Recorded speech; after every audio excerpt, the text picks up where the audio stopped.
sebelumnya Assalamualaikum warahmatullahi wabarakatuh. Dan pada kesempatan ini saya akan menjelaskan mengenai konsep dasar dan asas perjanjian bisnis. Pertama-tama teman-teman, bayangkan ada dua sahabat yang sama-sama mahasiswa. Let's say kita bilang namanya adalah Rina dan Dito. Rina punya usaha kecil menjual kue, sementara Dito punya motor yang sering mengantarkan kue pesanan pelanggan. Mereka bersepakat setiap kali Dito mengantarkan kue, Rina akan membayar sebesar 10.000 per perjalanan. Kesepakatan ini awalnya hanya dibicarakan mereka sambil nongkrong di kantin. Tidak ada tulisan sama sekali di dalamnya. Tapi karena keduanya saling percaya, perjanjiannya tetap berjalan. Nah, dari cerita sederhana ini, kita bisa melihat bahwa perjanjian bisnis sebenarnya lahir dari kesepakatan. Inilah yang menjadi dasar dari konsep dan asas perjanjian bisnis yang akan saya jelaskan lebih lanjut. Dalam praktik bisnis, perjanjian atau kontrak merupakan instrumen hukum utama yang menjadi dasar hubungan antar pelaku usaha. Tanpa adanya perjanjian, hubungan bisnis seringkali tidak memiliki kepastian hukum. Salah satu asas yang sangat-sangat penting dalam perjanjian adalah kebebasan berkontrak. Artinya, para pihak berhak menentukan isi dan bentuk kontrak yang mereka buat. Namun kebebasan ini tetap masih memiliki batas teman-teman, yaitu tidak boleh bertentangan dengan undang-undang, tidak boleh bertentangan dengan ketertiban umum dan kesusilaan. Selain itu, ada juga asas konsensualisme yang berarti bahwa suatu perjanjian dianggap sah sejak adanya kesepakatan antara pihak, meskipun belum dituangkan secara tertulis. Seperti itu intinya. Jadi pada dasarnya kesepakatan para pihak adalah inti dari lahirnya sebuah perjanjian. Nah, itulah gambaran singkat mengenai konsep dasar dan asas perjanjian bisnis. Masuk ke materi yang kedua, selanjutnya saya akan menjelaskan mengenai unsur dan syarat serta klasifikasi perjanjian bisnis. Sebuah perjanjian bisnis baru dapat dinyatakan sah apabila memenuhi beberapa syarat. Yang pertama adalah adanya penawaran dari salah satu pihak. Yang kedua, adanya penerimaan dari pihak lain. Dan yang ketiga, para pihak yang melakukan perjanjian harus memiliki kecakapan hukum, teman-teman. Artinya sudah dewasa dan tidak berada di bawah pengampuan. Selain syarat, perjanjian bisnis juga memiliki beberapa klasifikasi. Contohnya, antara lain perjanjian jual beli, perjanjian sewa menyewa, perjanjian kerjasama usaha, hingga perjanjian yang terkait dengan keuangan. Klasifikasi ini penting karena masing-masing jenis kontrak memiliki karakteristik serta resiko yang berbeda-beda, sehingga pihak-pihak perlu memahami dengan jelas isi dari kontrak yang dibuat. Dengan memahami syarat sah dan klasifikasi perjanjian, para pelaku bisnis mereka yang melakukan bisnis dapat meminimalisir resiko sengketa di kemudian hari tentunya. Mungkin itu saja dari saya teman-teman.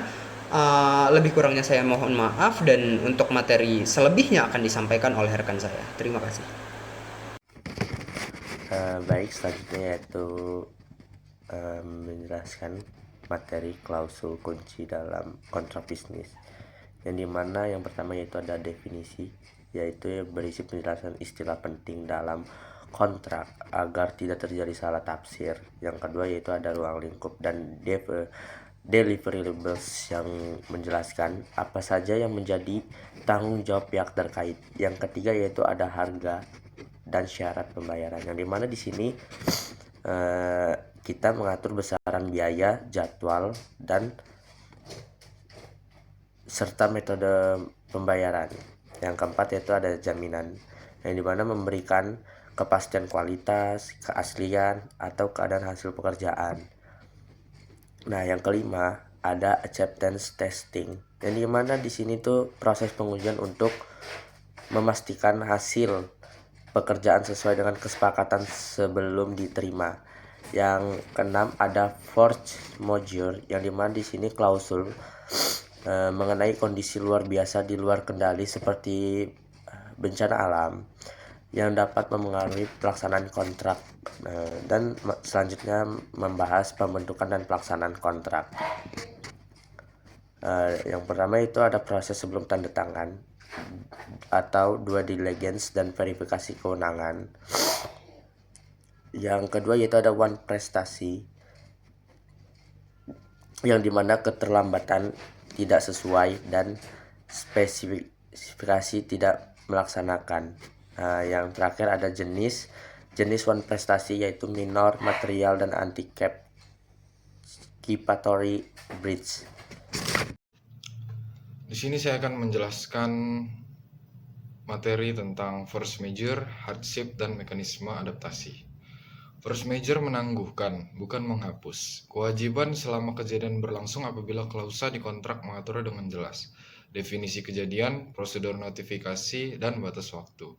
Untuk situasi di mana performa menjadi sangat memberatkan tetapi masih mungkin dilaksanakan.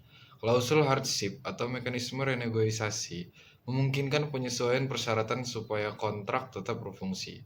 Dalam praktik, klausul-klausul ini harus rinci agar hakim atau arbitrator memiliki dasar untuk membuat keputusan apabila pihak gagal bersepakat.